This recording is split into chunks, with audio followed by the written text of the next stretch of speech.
Hi viewers, welcome to filmi craft. நான் உங்கள் அருண். தரமான உலக திரைப்படங்களோட வரிசையில் இந்த எபிசோட நான் பார்க்க போற படம் 2008 ஒரு ஜாப்பனீஸ் சயின்ஸ் ஃபிக்ஷன் மூவியாகவும் ஒரு ரொமான்டிக் டிராமாவாகவும் ரிலீஸ் ஆன சைபர்க் கேர்ள். இப்போ இந்த படத்துடைய ஒன்லைனர் என்ன அப்படின்னு நம்ம பார்த்துடலாம். லைஃப்ல எப்பயுமே தனியாக இருக்கக்கூடிய படத்துடைய கதாநாயகன் ஒரு கட்டத்துல ஒரு மிஸ்டீரியஸான கேர்ளை மீட் பண்றாரு. அவங்கள காதலிக்கவும் ஆரம்பிக்கிறாரு. ஒரு குறிப்பிட்ட தருணத்திற்கு அப்புறம் தான் அந்த பொண்ணை பத்திய பல உண்மைகள் இவருக்கு தெரிய வருது. அப்படி என்னென்ன விஷயங்கள்லாம் இவர் தெரிஞ்சுக்கிட்டார், அதுக்கப்புறம் என்ன நடந்தது அப்படிங்கறதா படத்துடைய ஒன்லைனர். இப்போ படத்துடைய டீடைல் ரிவ்யூக்கு போகலாம். படத்துல நம்ம ஹீரோவோட பேரு ஜிரோ. இவரு ஒரு காலேஜ் ஸ்டூடெண்டாக இருக்கிறார். படத்துடைய கதைக்களம் 2008 நடக்கிறதாக காமிக்கப்படுது. டோக்கியோல இருக்கிற ஒரு தெரு, அது ஓரமா அந்த பிளாட்ஃபார்ம் மேல இவர் நடந்து போய்கிட்டு இருக்காரு. அப்ப இவர் வாய்ஸ் ஓவர்ல சொல்ல ஆரம்பிக்கிறார், எனக்குன்னு லைஃப்ல யாருமே கிடையாது. ஆக்சுவலி இன்னைக்கு என்னுடைய பர்த்டே, ஆனா கூட செலிப்ரேட் பண்ண யாரும் இல்லை. எப்பயுமே என்னுடைய எல்லா பர்த்டேக்குமே எனக்கு நானே ஒரு கிஃப்டை வாங்கி பிரசன்ட் பண்ணிப்பேன். அதே மாதிரி ஒரு குறிப்பிட்ட ஹோட்டல்ல உட்காந்து ஒரு குறிப்பிட்ட உணவை ஆர்டர் பண்ணி எல்லா பர்த்டேக்கும் சாப்பிடுவேன். ஆனா என்னுடைய போன பர்த்டேக்கு நான் ஒரு மிஸ்டீரியஸான கேர்ளை மீட் பண்ணேன் அப்படின்னு அவர் சொல்ல ஆரம்பிக்கிறாரு. கதை அங்கேயே கட்டாயி ஒரு வருஷத்துக்கு முந்தின பர்த்டேல போய் நிக்குது. அந்த பர்த்டேல இவர் எப்பயுமே சொல்லுவார் இல்லையா, என் பர்த்டேக்கு நானே கிஃப்ட் வாங்கி எனக்கே கொடுத்துப்பேன்னு. அந்த மாதிரி அந்த முதல் பர்த்டேல இவரு ஒரு ஷாப்பிங் மால்ல போய் ஒரு வாட்ச் வாங்கி இதை கிஃப்ட் பேக் பண்ணுங்க அப்படின்னு தனக்கு தானே கொடுத்துக்கிறதுக்காக கிஃப்ட் பேக் பண்ண கொடுக்குறாரு. அப்ப அந்த வாட்சை வாங்கிட்டு வரும்போது இவர் எங்க அந்த ஒரு கேரக்டர் மாதிரி இருக்கு அங்க நடந்து போறாரோ, ஒரு 10 அடி தூரத்துல இன்னும் ஒரு பொண்ணு இவரை பார்த்த மணிக்கே நடந்து வருது.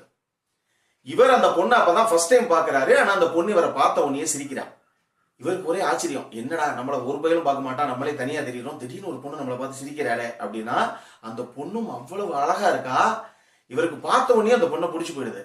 ஆனா ஹீரோ இப்படி அந்த பொண்ணை பார்த்துக்கிட்டே இருக்கும்போது அந்த பொண்ணு ஒரு சின்ன ஷாப்பிங் மால்ல இருக்க அந்த ஒரு துணி கடை மாதிரி இருக்கு. அங்க போய் அங்க இருக்கிற ஒரு நல்ல ஒரு ட்ரெஸ் எடுத்து ட்ரையல் ரூமுக்கு போயிட்டு இவ போட்டிருக்க ட்ரெஸ் எல்லாம் கலட்டி போட்டுட்டு அந்த ட்ரெஸ்ஸை போட்டு வெளியே வருது. இவரை பொறுத்தளவுக்கு இந்த பொண்ணு திருடுதுங்க அப்படின்னு சொல்லலான்னு வாயை திறந்தா கூட அந்த பொண்ணுடைய அழகிலேயே வாயடைச்சு போய் நிக்கிறாரு இவர். அவ்வளவு ஒரு அழகான பொண்ணா தான் காமிக்கிறாங்க அந்த பொண்ணையும். இப்ப கடைசியில அந்த பொண்ணு ட்ரெஸ் எடுத்துட்டு அங்க இருந்து அப்படியே அப்ஸ்காண்ட் ஆகி போயிடுது, காசே கொடுக்காம. இது ட்ரெஸ் மட்டும் எடுத்தா பரவாயில்ல, இந்த கடையில ட்ரெஸ், அடுத்த கடையில ஷூ அப்படின்னு இந்த மாதிரி ஒரு விஷயமா அந்த பொண்ணு ஒரு கடையா திருடிட்டு போறா. இவரும் இவரை மறந்து அந்த பொண்ணு பின்னாடியே போறாரு. கடைசியில எப்பயுமே பர்த்டேக்கு ஒரு குறிப்பிட்ட ஹோட்டல்ல இவர் ஒரு குறிப்பிட்ட ஐட்டத்தை ஆர்டர் பண்ணி சாப்பிடுவார் இல்லையா, அந்த ஹோட்டலுக்கும் போறாரு. அந்த பொண்ணு கூடயே வர்றா. கடைசியில இவங்க 2 பேரும் அங்க போய் ஆர்டர் பண்ணி சாப்பிட ஆரம்பிக்கிறாங்க. வழக்கம் போல அந்த பொண்ணு சாப்பிட்டுட்டு, இது உன்னுடைய பர்த்டே மட்டும் இல்ல, ஆக்சுவலி இன்னைக்கு எனக்கும் பர்த்டே, அதனால நீ பில் பே பண்ணக்கூடாது, நான் தான் பண்ணுவேன் அப்படின்னு சொல்லிட்டு நீ ஹோட்டல் வாசல் நில்லு, நான் வந்துடுறேன் அப்படின்னு அவரை வெளியே அனுப்பிட்டு வழக்கம் போல பில்லே கொடுக்காம அந்த பொண்ணு அங்க இருந்து ஓட்டத்தை எடுக்க ஆரம்பிக்குது. 2 பேரும் இங்க இருந்து ஓடுறாங்க. ஆனா கொஞ்ச நேரத்திலேயே அந்த பொண்ணு, நான் கிளம்ப வேண்டிய நேரம் வந்துருச்சு, இதுக்கப்புறம் உன் கூட என்னால இருக்க முடியாது அப்படின்னு சொல்லிட்டு ஹீரோவை பிரிஞ்சு போயிடுறாங்க. அந்த ஒரு நாள் கொஞ்ச நேர பொழுதுதான் இவர் கூட இருந்த அந்த பொண்ணு அதுக்கப்புறம் இவர்கிட்ட வரவே கிடையாது. இவரு அந்த பொண்ணை நினைச்சுக்கிட்டே தான் உட்கார்ந்துருக்காரு. இப்ப அடுத்த பர்த்டேயே வந்துருச்சு. அதுதான் படத்துடைய ஃபர்ஸ்ட் சீனே.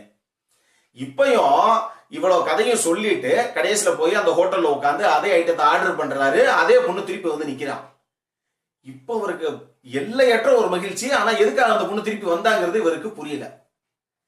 இதுக்கப்புறம் அந்த பொண்ணை பத்தின பல விஷயங்கள், பல உண்மைகள் இவருக்கு தெரிய வருது. அந்த பொண்ணு யாரு, அவளுக்கும் இவருக்கும் உண்மையாக என்னதான் சம்பந்தம், அதுதான் படத்துடைய மீதி கதையே. இந்த படத்துல எனக்கு ரொம்ப பிடிச்ச விஷயங்கள் என்ன அப்படின்னா, முதல்ல இந்த கதையை அவங்க நரேட் பண்ண விதம். ஏன்னா இவங்க ஒரு சயின்ஸ் ஃபிக்ஷன் ரொமான்டிக் டிராமா அப்படின்னு சொன்னா கூட இதுல சயின்ஸ் ஃபிக்ஷனுங்கிறது ஒரு பேருக்கு தாங்க. அது நீங்க படம் பாருங்க, ஏன்னு உங்களுக்கு தெரியும். மற்றபடி இந்த படம் உண்மையாக அவுட் அண்ட் அவுட் ஒரு ரொமான்டிக் டிராமா தான். அற்புதமான படம் இது. 2வது விஷயம், இந்த படத்துல காமெடிங்கிற விஷயத்த பல இடத்துல அவங்க ஒர்க் அவுட் பண்ணிருப்பாங்க. அதாவது ஒரு காமெடி ஆக்டரை தனியாக இதுக்குன்னு வச்சு படம் ஃபுல்லா வந்து நம்மளை வந்து நீங்க சிரிச்சே ஆகணுங்க, இந்த இடம் கண்டிப்பா காமெடியா இருக்குங்க அப்படிங்கிற மாதிரிலாம் ஒரு ஆர்டிபிஷியலா காமிக்காம அந்த கதையோட அந்த காமெடிங்கிற விஷயம் இலையோடி வர்ற மாதிரி தான் அவங்க வச்சிருப்பாங்க. அவ்வளவு சூப்பராக இருக்கும். உதாரணத்துக்கு சொல்லணும்னா ஒரு 2 சீனு. ஒன்னு, ஆக்சுவலி ஹீரோயின் வந்து ஹீரோவை ஒரு நிமிஷம் பக்கத்துல வாயேன் அப்படின்னு கூப்பிடும் போது அவர் நார்மலாக நடந்து வராம அந்த காதல் வயப்பட்டு அதனுடைய மோகத்துல அந்த உச்சத்துல இருப்பாரு. இவ்வளவு ஒரு அழகான பொண்ணு நம்மளை கூப்பிடுறாளே அப்படிங்கிறதுக்காக குதிச்சு குதிச்சு போவாரு அந்த பொண்ணு பக்கத்துல. அந்த சீன் பாருங்க, அது வந்து நடிச்ச மாதிரியே இருக்காது, ரொம்ப ரியலிஸ்டிக்கா இருக்கும் அந்த ஷாட். அதே மாதிரியே ஒரு சீன்ல ஹீரோ ஹீரோயினை வந்து சும்மா அப்படி லிப்ல கிஸ் பண்ணலாம் அப்படிங்கிறதுக்காக கிஸ் பண்ண போவாரு. ஆக்சுவலி கிஸ் பண்ணிடுவாரு. பண்ணினா இவர் அந்த காதல் மோகத்துல கிஸ் பண்ணிட்டு இருப்பாரு, அந்த பொண்ணு சில மாதிரி அப்படியே நிற்பா. இவர் திருப்பி கேட்பாரு, நான் கிஸ் பண்ணதுக்கு அப்புறம் உங்களுக்கு ஒண்ணுமே தோணலையா அப்படின்னா, எனக்கு ஒன்றும் தோணல, உங்களுக்கு ஏதாவது தோணுச்சா, நான் வேணா இன்னொரு தடவை கொடுக்கட்டா அப்படின்னு அந்த பொண்ணு திருப்பி கேட்கும். இந்த விஷயங்கள்லாம் நம்மளறியாம ஒரு சின்ன புன்முறுவலை நமக்குள்ள கொண்டு வரும். அவ்வளவு சூப்பரான சீன்ஸ் எல்லாம். 3வது விஷயம், இந்த படத்துடைய பிஜிஎம்ஸ், மியூசிக். இவங்களுக்குள்ள நடக்கிற அந்த ரொமான்ஸ் போர்ஷன்ஸ் ஆகட்டும், காமெடி போர்ஷன்ஸ் ஆகட்டும், குறிப்பாக ஹீரோ தன்னுடைய கிராமத்துக்கு போயிட்டு வர்றதுக்கு ஒரு 5 நிமிஷம் அவர் போய் பார்க்கறதாக சில சீன்ஸ் எல்லாம் இருக்கும். அந்த சீன்ஸ் எல்லாம் பிஜிஎம்ஸ் வேற லெவல்ல இருக்கும். நமக்கு பார்க்கும் போதே வந்து நம்மளே அந்த கிராமத்துக்கு போயிட்டு வந்த ஒரு ஃபீலை கொடுக்கும். அந்த அளவுக்கு மனசுக்கு ரொம்ப நெருக்கமான ஒரு இசையை இந்த படத்துல போட்டிருப்பாங்க. அவ்வளவு சூப்பராக ஒர்க் அவுட் ஆயிருக்கும்னு சொல்லுவேன். இந்த படம் யாருக்கெல்லாம் பிடிக்கும் அப்படின்னு கேட்டீங்கன்னா, மெலோட்ராமா விரும்பி பார்க்கிறவங்களுக்கு, ரொமான்டிக் டிராமாஸ் விரும்பி பார்க்கிறவங்களுக்கு இந்த படம் நிச்சயமாக ரொம்ப பிடிக்கும். நீங்க என்ஜாய் பண்ணி பார்ப்பீங்கன்னு நான் கேரண்டியாக சொல்லுவேன். அடல்ட் கான்டென்ட்டை பொறுத்த அளவுக்கு இந்த படத்துல அடல்ட் கான்டென்ட் எதுவுமே கிடையாது. ஒரே ஒரு இன்ஜெக்ஷன் போற சீன் ஒன்று இருக்கு, அதெல்லாம் ஒரு விஷயம் ஒன்றும் கிடையாது. மற்றபடி இந்த படத்தை நீங்க ஃபேமிலியோட ரசிச்சு என்ஜாய் பண்ணலாம். அப்படி ஒரு அற்புதமான படம் இது. இந்த படத்துடைய லிங்கை நான் டிஸ்கிரிப்ஷன்ல கீழே கொடுத்துருக்கேன், சப்டைட்டிலோட இருக்கு, பார்த்து மகிழுங்கள். இந்த படத்துக்கு ஃபில்மி கிராஃப்ட் கொடுக்கக்கூடிய ரேட்டிங் 7.75 அவுட் ஆஃப் 10. இப்போ நம்மளுடைய அடுத்த செக்மெண்டான இன்ட்ரெஸ்டிங் ஃபேக்ட்ஸ் அபௌட் தி மூவிக்கு போகலாம்.